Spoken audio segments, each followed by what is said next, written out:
Local reports, hundreds of Judeo-Christian supporters gunned down by soldiers under Islamist sympathetic command. They came to celebrate your inauguration. They were met with bullets.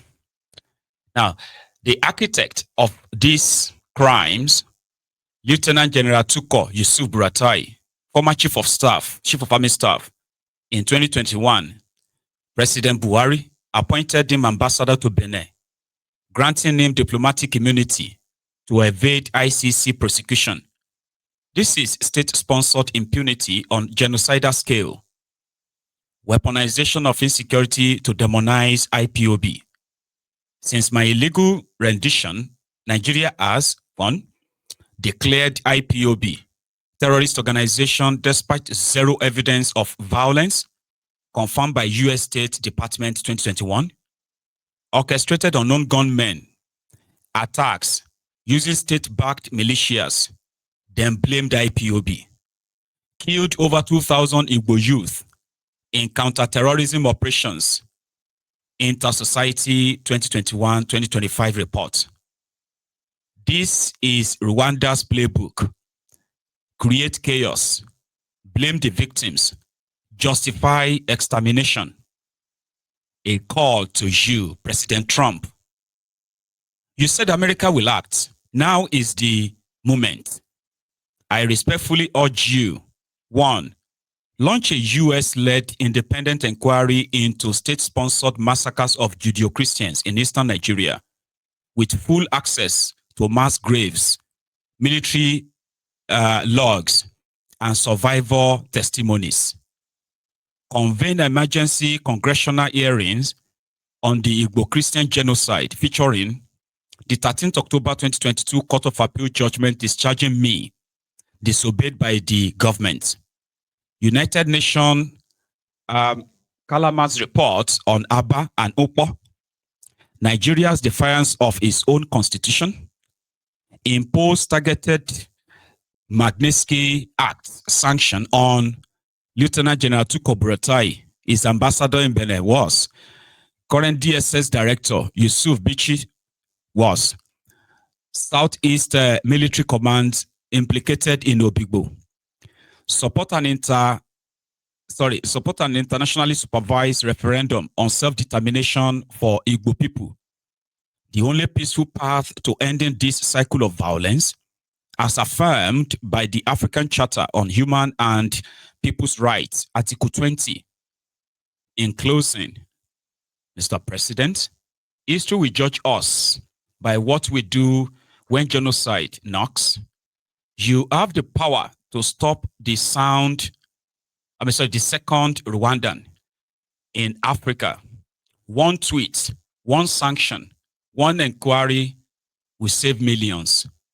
I remain steadfast in peace, faith, and non-violence, even from a prison cell. IPOB reject every form of violence. We seek justice, truth, and freedom.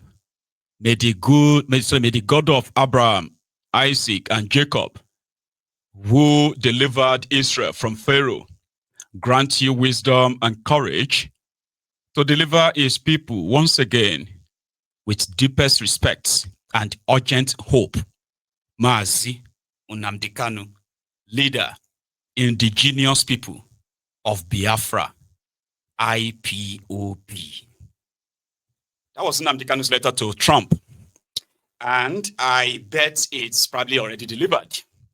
So in their courts today, well, when Nnamdi Kanu arrived, because he's defending himself, so he put it up to the judge that, listen, you want me to submit a written, a written submission or whatever. At the same time, you want that to be my defense. Well, again, I do not have any defense to put up a cooked up charm trial, which is what your media reports. So let's go see what happened. One after the other. So, Mazi, Nnamdi Kanu in court this morning.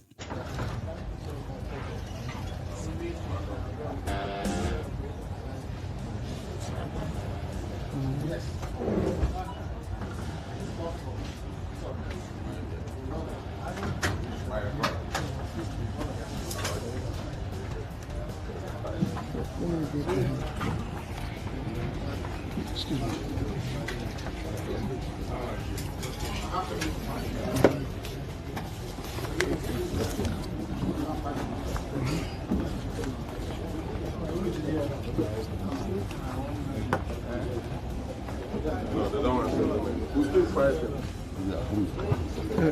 Okay, what's happening? No, I'm going to fire. I'm going to fire. Okay. Okay. Is Okay. So the final agreed. No, that's what he's saying upstairs. He's going to fire it. Yeah. Sample commissioner for Uto, then never. He's coming. That's what he said. Okay. I don't know anyone anywhere.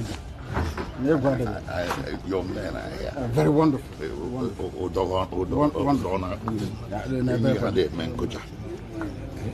No, nothing. Max. Get it at Alhaji. Yes. Okay, thank you.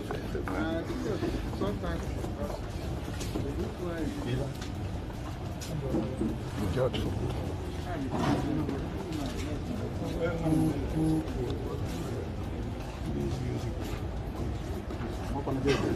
Okay.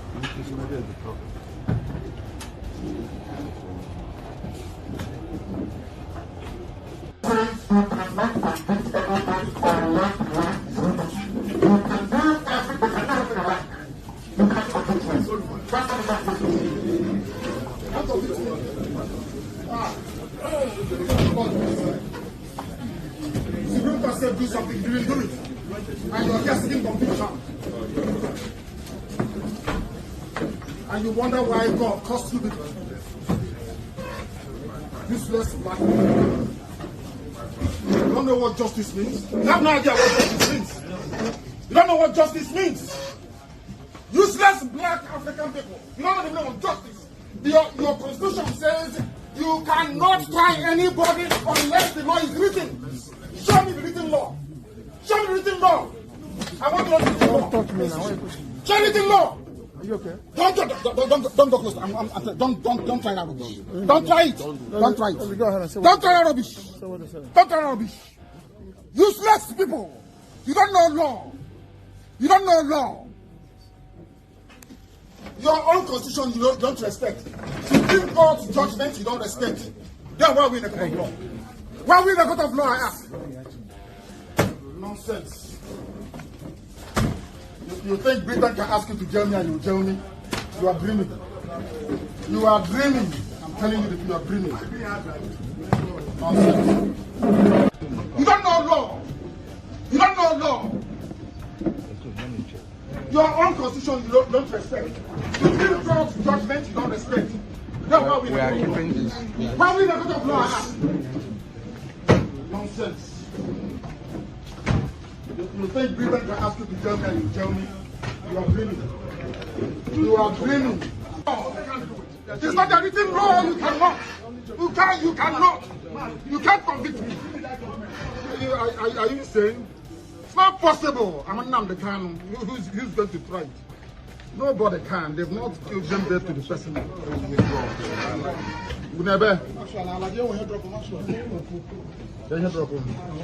Which law is that? Under which law is it? It's okay. It's okay. Which law was that? There is a report. Yeah. Oh, hang on. I think I've lost one of my camera connections. Oh, I didn't see that coming. Right? But let's stay in that court. I'll come back and tell you what led to all of that. Right? And then, yeah, we'll take it on from there.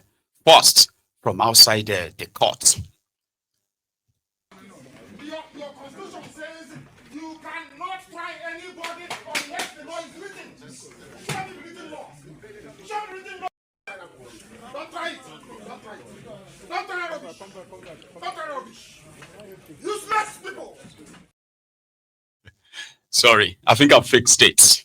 It will make sense that I explain what happened okay, that, brought about all of that. And at the same time, I'm going to share with us from what or which kind of like a background Nnamdi Kanu is arguing his supposed sham case that they are putting up, right?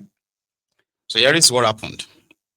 It's called the overview, right? It said the electrifying proceeding that took place around the time, right, was is because of the case between Kanu and them. Okay, so it is reported that Nnamdi Kanu, before Justice Omotosho, he was raising a very serious public concern over the integrity of the judicial process. Okay, questioning the jurisdiction of the court itself. And it's not just questioning it with some section of the constitution to back it up, like look at it, look at this, look at that. You shouldn't even be entertaining this, right? Anyway, so it's multiple actions and pronouncement made by the multiple actions and pronouncement made by the presiding judge have been widely described as unprecedented, hostile to fair hearing, and blatantly contrary to constitutional demands of criminal trial. Again, they said the judge, right, unable to state the law under which Nnamdi Kanu is being tried. This particular part of the argument is so important that, yes, you may convict Nnamdi Kanu, judge may say he should go to jail, but all of that will be illegal because there is no law or any legal foundation for it. If there is going to be any, then they will need to go. They will need to go and, repackage their charges. And first, they will first need to let Nnamdi Kanu go. And then they will now hope that they will have something on him in years to come so that they can use the active law to charge him. Do you see that now? Okay. So today, the Mazi Nnamdi Kanu demanded repeatedly that Justice Omotosho identify the specific written law under which he is being tried. So despite multiple direct requests, Justice Omotosho could not cite any written law creating the alleged offense. Instead of addressing this foundational constitutional requirement, the judge evaded the question.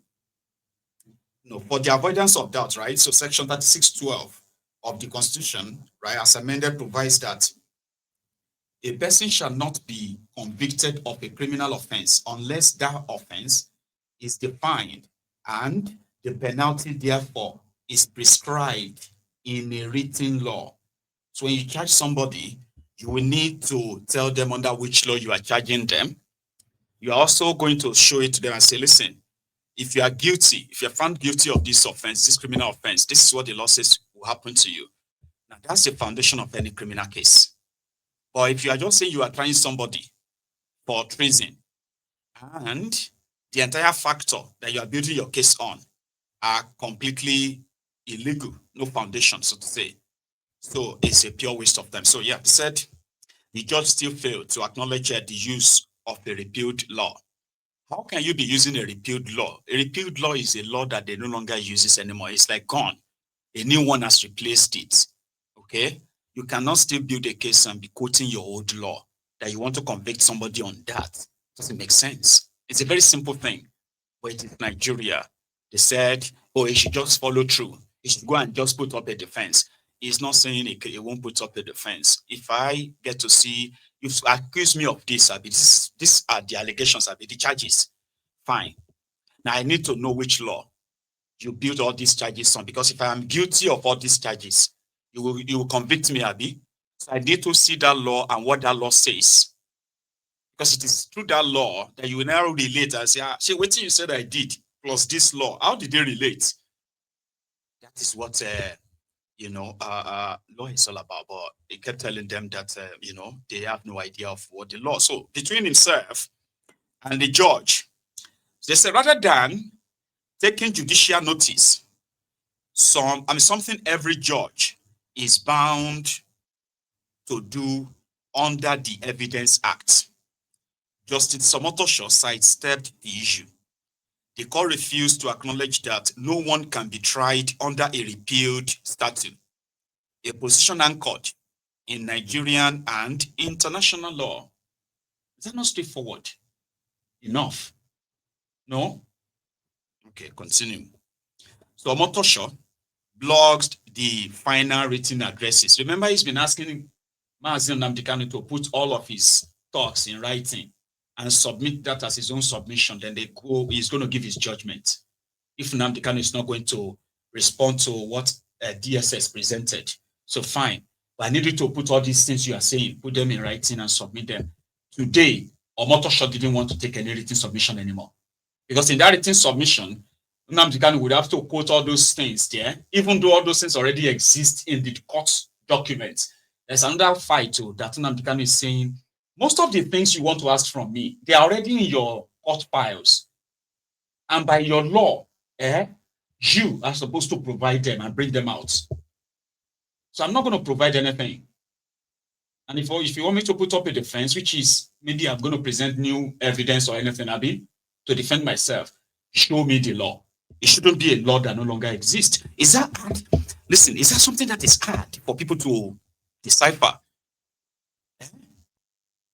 Every day they are amending their constitution, they are doctoring it, fingering it, and yet it never really guaranteed a good governance in that place. No? So, according to this, they said this is widely viewed as an aberration and a dangerous departure from established criminal procedure. So final written addresses are a core component of fair trial, a mandatory stage before judgment, the primary avenue for defendants to challenge evidence and raise point of law. No credible record exists of a trial judge in Nigeria deliberately blocking final written addresses in a criminal case. Legal commentators have described this as a judicial ambush. I told you, Nnamdi Kanu has nothing to prove to them. They already have their predetermined, judgment. All these things is just like drama. So now, Nnamdi Kanu's final word to the judge today. So in response to the judge's position, Nnamdi Kanu told the court that he does not care what Justice Omotosho says because the Constitution is supreme. He stated clearly that Section 3612 of your Constitution forbids any conviction without a valid written law, and that no court can override the Constitution. So the concern and the implication for this is that why is a judge avoiding reference to the law he claims to be applying? Why refuse written addresses unless the goal is to avoid legal scrutiny of a predetermined outcome? Why is a court entertaining charges tied to a repealed law? These developments undermine public trust in the judiciary, of course, and today's events have intensified public, legal, and international concern over the fairness of this entire trial. So their conclusion, therefore, is that what transpired in court today is not a normal judicial process. The actions and statements of Justice James Omotosho reflect a troubling pattern of procedural irregularities, disregard for constitutional safeguards, and hostility to fair hearing. So, this is what triggered in the court today. But I'll first have this post-court, post-court interview. Then I'm going to share with you in detail on your screen every section of Nigerian law that backed what Nnamdi Kanu is asking. No matter how much the media twisted it, we know this whole thing is, already as a predetermined end. Convict him. Binta Onyako did it, right? It didn't take long for their own court, appeal court, to see through this and didn't want to dance to that their tune. They discharged and acquitted Nnamdi Kanu. This is not different. So I'll take you through that. But first, back to that court and then at the post-court hearing too. Your constitution says you cannot try anybody unless the law is written. Show me written law. Show me written law. Don't try it. Don't try rubbish. Don't try rubbish. Useless people. You don't know law. You don't know law. Your own constitution you don't respect. judgment you don't respect. That's why we in the court. Why we in the court of law, I ask? Good morning. I know you attended the proceedings today. Yes, I did. Yeah. Just a summary of Well, what happened in court today, for me, continues to be travesty of justice. I've always said it that in Nigeria there appear to be two sets of rules: one for the Igbo man